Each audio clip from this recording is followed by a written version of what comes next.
Quando eu tinha 23 anos, trabalhava como segurança em uma fazenda de um senhor só um pouco rico. O lugar era modesto, mas com algumas dúzias de vacas. Meu então colega de trabalho, um viciado em metanfetamina em recuperação de 34 anos, chamado Carlo, tinha acabado de ser demitido por deixar uma vaca desaparecer sob sua responsabilidade. Um motivo para a demissão em todos os sentidos da palavra. Para começo de conversa, Carlo não era bom da cabeça. Quando o conheci, a psicose induzida por drogas o havia transformado em um esquizofrênico. Em longas noites que passei com Carlo durante meu período de treinamento, ele me falava bizarrices, tipo agentes da CIA que estavam atrás dele, convencido de que eles estavam transmitindo pensamentos para sua cabeça por meio de ondas eletromagnéticas e que não iriam parar por nada até arruinar sua vida. Mais de uma vez, o peguei olhando para cima ou espiando pelas janelas com uma expressão perdida no rosto, na esperança de vislumbrar quem quer que o estivesse seguindo. Esse era o tipo de pessoa que Carlo era. Cada uma das vacas da fazenda tinha uma etiqueta de orelha com um número. Às 8 da noite, cada uma delas deveria ser guiada para seus respectivos currais e trancada para a noite. Os cadeados se tornaram a norma após um incidente com crianças locais alguns anos antes. De manhã, tínhamos que carregar uma prancheta, coletando cada combinação de cadeado e liberar cada uma individualmente. Era uma maneira irritante de começar o dia, mas as vacas estavam muito mais seguras dessa forma. Foi isso que tornou a história de Carlo tão inacreditável. Ele havia afirmado que na noite anterior, a vaca número 29 havia sido trancada em seu curral junto com as outras. Disse que a única coisa fora do comum naquela noite foi um morcego irritante preso nas vigas que ele pretendia matar pela manhã.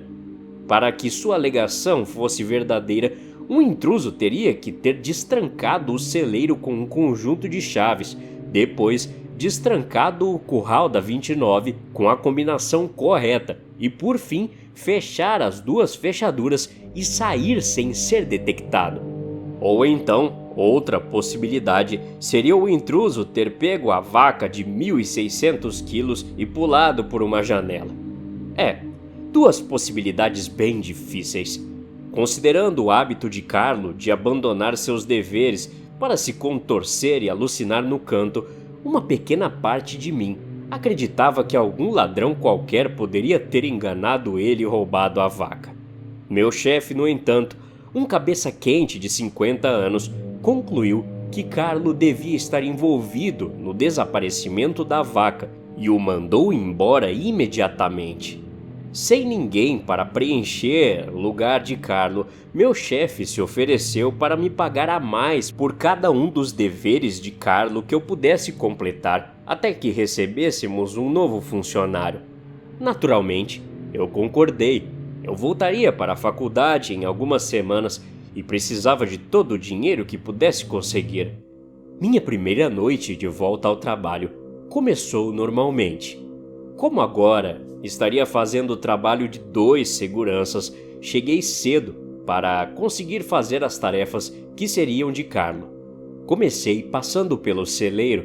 O restante do pessoal que trabalhava na fazenda tentava manter a ração em uma pilha longa bem na frente das portas dos currais para que as vacas pudessem comer durante a noite. Mas aquela merda praticamente estava toda no chão quando cheguei lá. No meio do caminho, notei algo no canto do celeiro. Varri um pedaço solto de ração e feno para olhar melhor. No chão à minha frente estava uma etiqueta de orelha. Era de cor amarela fluorescente. Peguei para olhar mais de perto. Número 29. Ao lado da etiqueta de orelha 29 estavam os restos mortais de um morcego. Varri os ossos do bicho junto com o resto do celeiro. Quando terminei, já era 8 da noite. Fui para os campos E então, uma de cada vez, guiei cada vaca para seu devido curral. Passei por cerca de 10 antes de notar algo estranho. Do outro lado do campo, a cerca de 50 metros das outras, estava uma vaca solitária. Ela estava de costas para mim, aparentemente hipnotizada por um campo de milho próximo. Ver uma vaca sozinha não é nada demais. Elas precisam de espaço da mesma forma que as pessoas.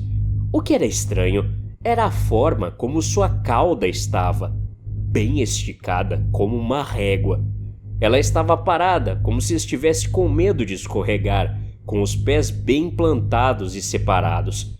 Talvez o mais estranho de tudo, sua cabeça parecia estar inclinada em um ângulo de 90 graus.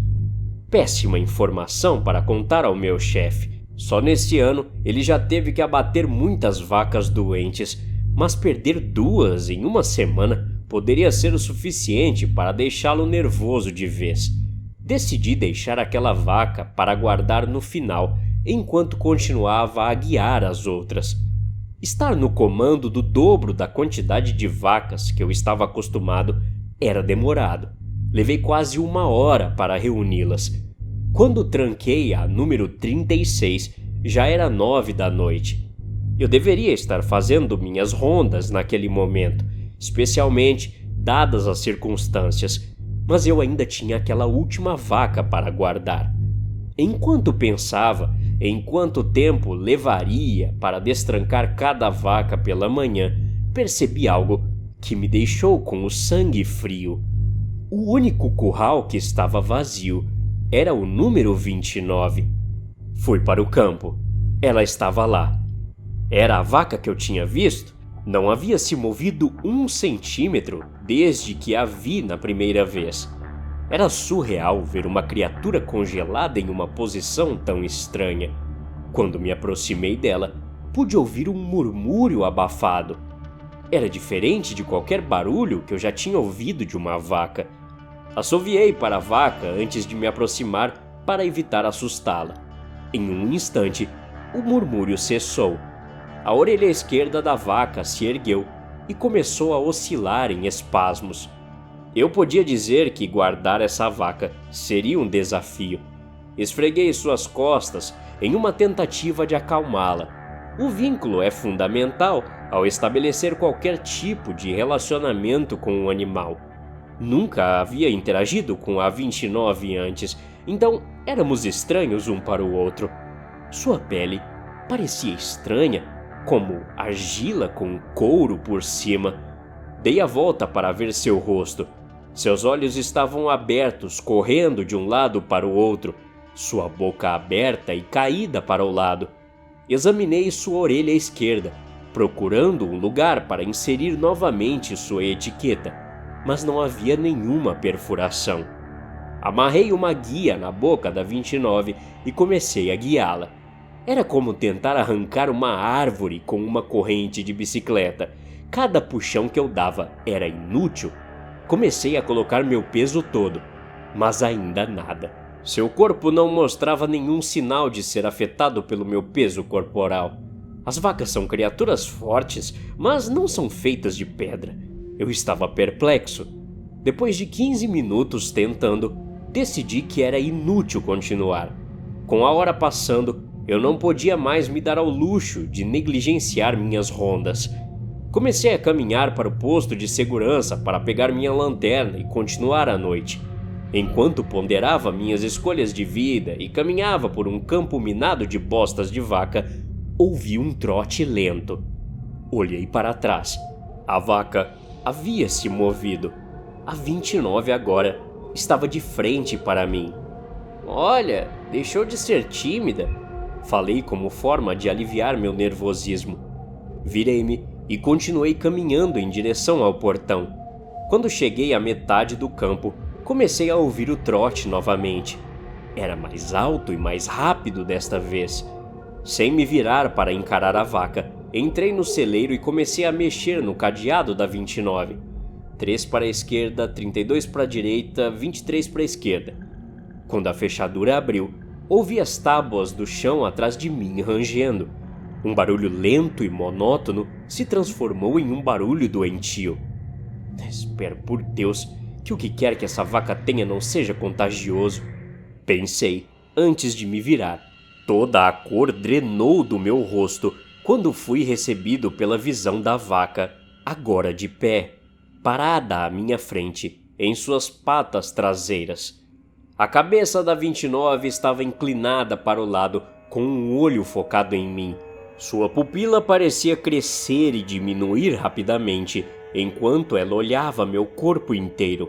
Sua mandíbula inferior se movia lentamente para cima e para baixo, enquanto ela começava a vocalizar novamente, se abaixando e se aproximando de mim. Suas patas dianteiras tremiam descontroladamente, enquanto ela tentava manter o equilíbrio, o tempo todo, fazendo aquele mesmo barulho. Comecei a sentir tontura. Peguei o cadeado da 29 e corri para a porta. A vaca começou a pisar rapidamente atrás de mim. Comecei a perder o fôlego enquanto corria. O resto das vacas estavam assustadas, tremendo e pulando descontroladamente. Bati a porta com força e fechei o cadeado. Um estrondo doentio sacudiu toda a parede do celeiro quando a 29 começou a arranhar a porta. Me afastei da porta lentamente, sua estrutura de madeira dobrando e se contorcendo com a força bruta por trás dela. Sem mais avisos, virei as costas para o celeiro e corri para meu carro, enquanto a 29 começava a gemer e babar. Eu acabei nunca fazendo rondas naquela noite. Em vez disso, dei partida no meu carro e deixei aquele lugar. Não contei ao meu chefe. Na verdade, evitei várias de suas ligações porque não tinha nada a dizer. Imaginei que seria melhor se eu simplesmente parasse de ir trabalhar. Existem certas coisas na vida que te colocam em um beco sem saída. Claro que eu ainda queria meu dinheiro pelos dias trabalhados. Algumas semanas depois, pouco antes de fazer meu trajeto de 2 horas de volta para a faculdade, parei na fazenda para pegar meu último cheque de pagamento. Meu chefe não estava lá às terças-feiras, então aproveitei a situação e usei a chave que o vi dias atrás chutar para baixo do tapete. Depois de pegar meu cheque e algumas balas de caramelo, entrei no meu carro e comecei a dirigir lentamente. De relance, um jovem trabalhador da fazenda parado no campo de pastagem chamou minha atenção. "Ei, garoto!" eu gritei. "Nunca faço o turno da noite." Mas ele não respondeu, nem mesmo olhou para mim. Ele apenas continuou a olhar para a pilha de ossos à sua frente. Até a próxima. Obrigado.